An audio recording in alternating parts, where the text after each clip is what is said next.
I'm sorry, the line cut out. Did you say position 2? Yes, ma'am. Mr. Cheese. All right, Mr. Cheese. Your case is 23 CR 005060A. You're charged with simple battery, family violence, and criminal trespass with the offense of May 10th, offense date of May 10th. Do you understand your rights? Yes, is that a yes? Yes, ma'am. All right, thank you. Mr. Howard? 11 total. Last arrest was August 2023 out of Clayton County. Simple battery, family violence. He on probation, 7 counts of ag assault, possession of a firearm during commission, theft by receiving. He got FTA from 2019 and a few probation violations from 2020, 2019. Okay, thank you. Mr. Jones? Yes, Your Honor. So on May 10th, 2023, officers responded to a dispute call. Upon arrivals, officer met with the victim, Ms. Kiana Davis, who advised officers that she had recently been arrested for a domestic violence with the defendant, and they agreed they would work things out and not call the police. However, as Ms. Davis tried to leave the location, the defendant would not let her. Standing next to her vehicle, the defendant ran and punched her in the head, then proceeded to smash her front windshield. Ms. Davis did provide officers with cell phone video of the incident, and officers observed the damaged windshield. Our victim witness advocate did have an opportunity to speak with Ms. Davis today, in which she said that her and the defendant are in a relationship. They live together. They share no children. She did deny the events in the warrant. She stated that the defendant never hit her and the windshield on her car was already cracked prior to this incident, and the defendant just touched it, which caused it to crack more. Victim, as I stated, they have a previous open case that's 23 CR 002527J, in which the victim was ordered to have no contact with the defendant and to stay away from this particular address.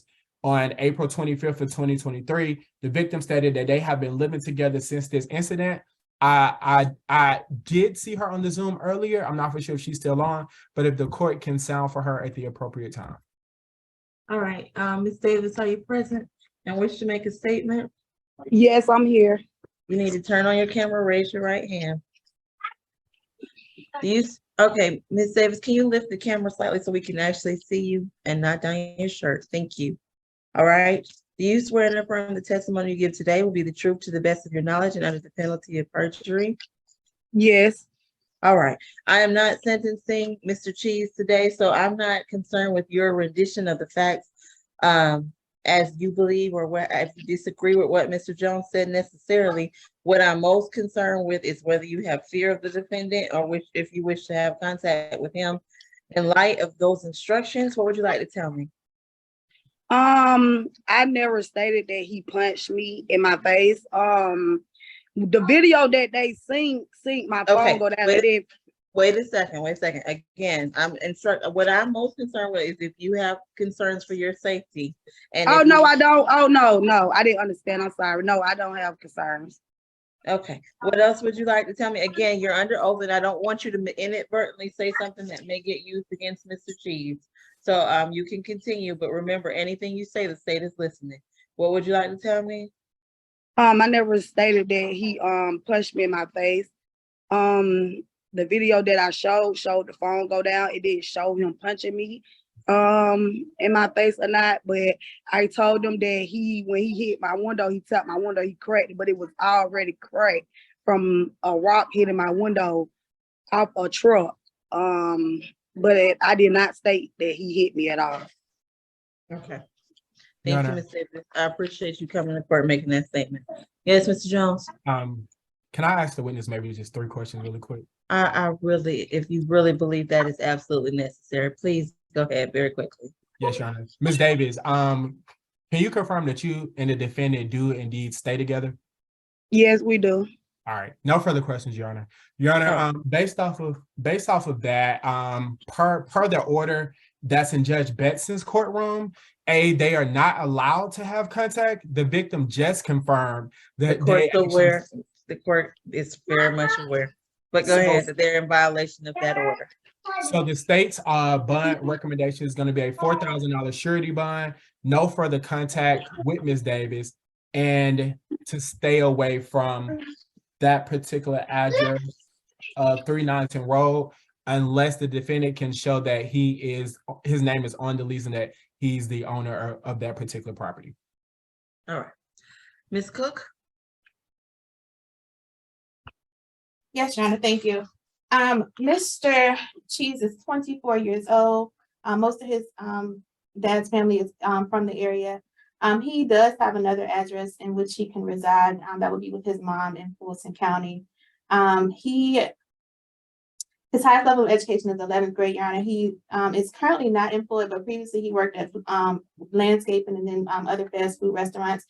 In December of 2022, he was hit by an 18-wheeler, Your Honor, and so that left him not able to work. He does, I understand that he does have a criminal history, but these allegations against him today are just simply unsubstantiated, Your Honor, and he is presumed innocent unless until he's proven guilty. And I do want to just point out the case that in which the state is referencing. He is the alleged victim in that case. Therefore, there is no order over him until whatever you decide as it related to her. The order would have been against Ms. Davis for him. So he would therefore not have been in violation of anything. It is also my understanding, as I just stated, that the simple battery, family violence, as you just heard from the victim, is unsubstantiated for that reason, Your Honor.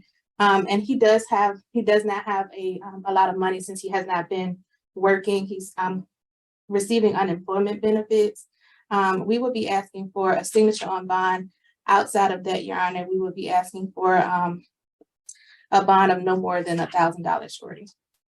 All right, defendant will receive a $4,000 surety bond, 3,000 count one, 1,000 count two. He's to have no contact with Ms. Davis and stay away from that incident location. Additionally, he's to have no drugs, alcohol, or weapons as a condition. Is there anything further? All right, hearing none, best of luck to you all. And who do we have next? Position number 6, Mr. Greer.